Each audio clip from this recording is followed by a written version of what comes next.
the boards and how they perform. We measure the companies on the level of their corporate governance practices. So for the last 7 years, we've been scoring listed companies, and we produce what we call the corporate governance report annually. The criteria that we use is the OECD principles of good corporate governance, which is being widely accepted now. It's almost a Bible for CG. Most stock exchanges, every stock exchange that I know, embrace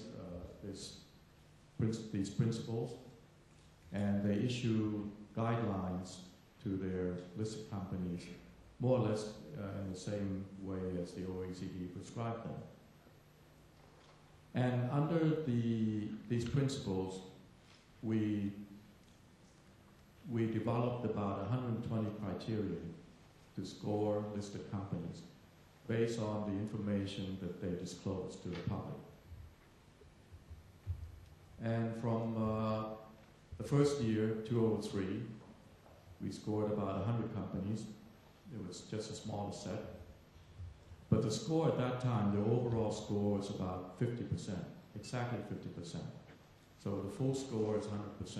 At that time, the 100 companies we scored on the average 50%. Last year, we scored 448 companies, and the average score is 75%. And not only that, we also segment the group. We give star rankings. So companies that receive 90% and above score will get 5 stars. And we had 22 companies that scored 5 stars. And another 123 companies that got 4 stars. 4 stars meaning 80% up. And another 177 companies that scored 3 stars, 70% up. So if your math is good, that's about 70% of our listed companies receive the 70% or higher scores. Okay, so that's a very big improvement. Of course, there's still a lot of laggards. But the awareness of good corporate governance, and especially being able to measure and score companies, has really improved the practices in the listed companies.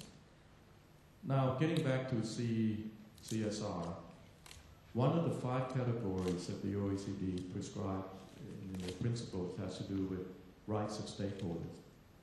It doesn't mention CSR per se, but what it says is that companies should respect the rights of all stakeholders, and they should identify who their stakeholders are, and these could be any group ranging from employees, shareholders, customers, suppliers, society, community, environment, all the way down to creditors. I was surprised that creditors are there as well, but you have to treat them nicely too.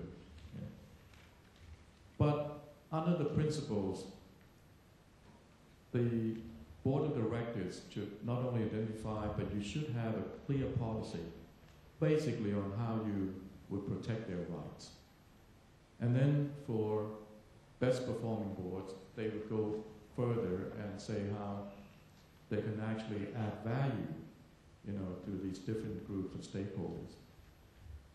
In the last 3 years, set listed companies have been required to publish these policies, in their annual report.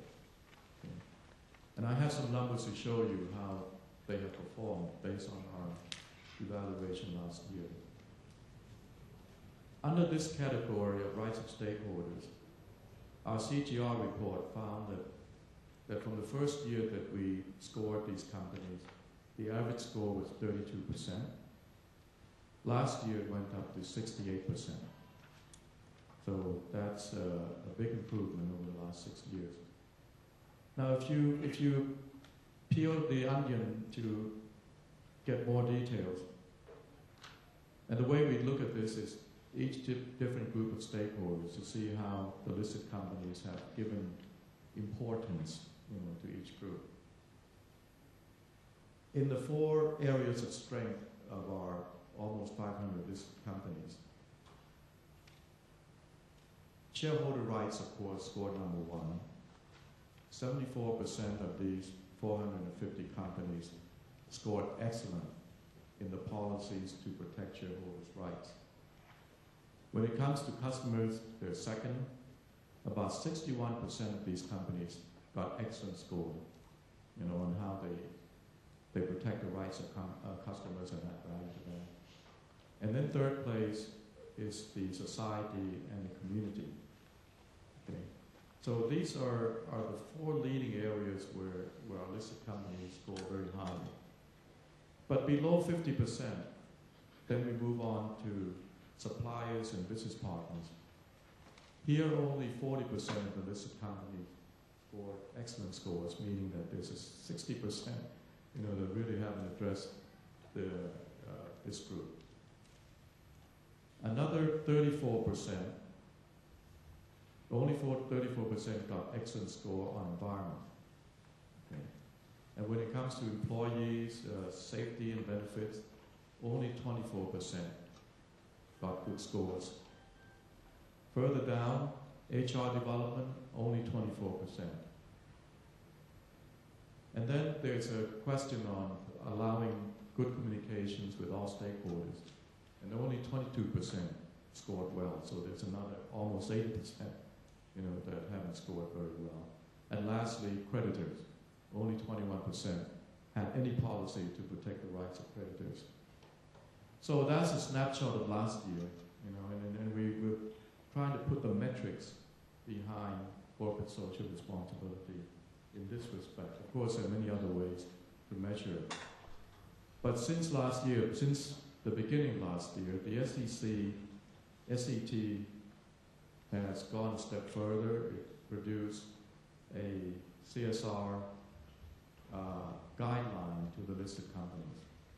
Okay, it's not only part of CG now, it stands alone as another part, a very important part.